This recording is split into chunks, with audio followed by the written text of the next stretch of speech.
लोकशाहीचा बुलंद आवाज, रिपब्लिकन वार्ता महाराष्ट्र. व्यापाऱ्याचे अपहरण करून 1 कोटीची खंडणी.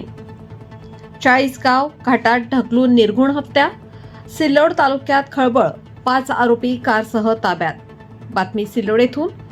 सिल्लोड तालुक्यातील बोदवड येथील भुसार मालाचे व्यापारी तुकाराम माधवराव गव्हाणे वय 55 वर्ष यांच्या अपहरणाचा शेवट अत्यंत धक्कादायक हत्याकांडाने झाला आहे.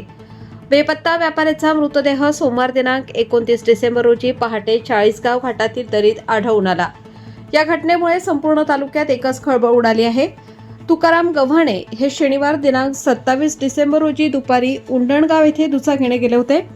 एका व्यापाऱ्याकडून पैसे घेऊन ते बोदवडकडे निघाले होते. मात्र रात्री उशिरापर्यंत घरी परतले नाहीत.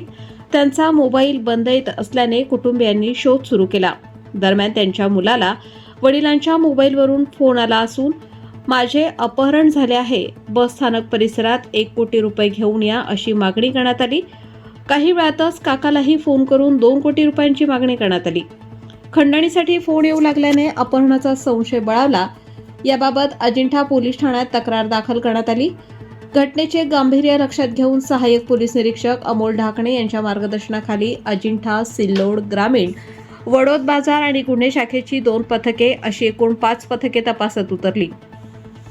तपासादरम्यान रविवार दिनांक 29 डिसेंबर रोजी रात्री छत्रपती संभाजीनगरजवळील समृद्धी महामार्गावरील टोलनाक्यावरून पोलिसांनी संशयित कार ताब्यात घेतली. चौकशीत आरोपींनी व्यापाऱ्याची हत्या करून त्याला चाळीसगाव घाटातील दरीत फेकल्याची कबुली दिली.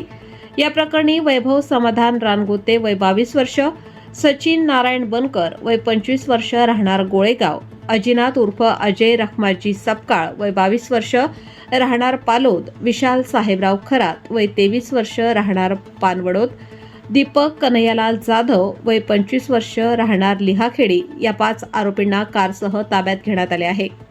मृत तुकाराम गव्हाणे यांचे बोदवड येथे कृषी सेवा केंद्र असून ते भुसार मालाचेही व्यापारी होते.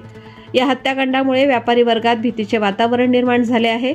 आरोपींविरोधात अजिंठा पोलीस ठाण्यात गंभीर स्वरूपाचा गुन्हा दाखल करण्यात आला असून पुढील तपास सुरू आहे. रिपब्लिकन वार्ता महाराष्ट्र प्रतिनिधी Milind Kumar Landge, Chhatrapati Sambhajinagar, Kannada, Sillod. Subscribe now and press the bell icon. Never miss an update.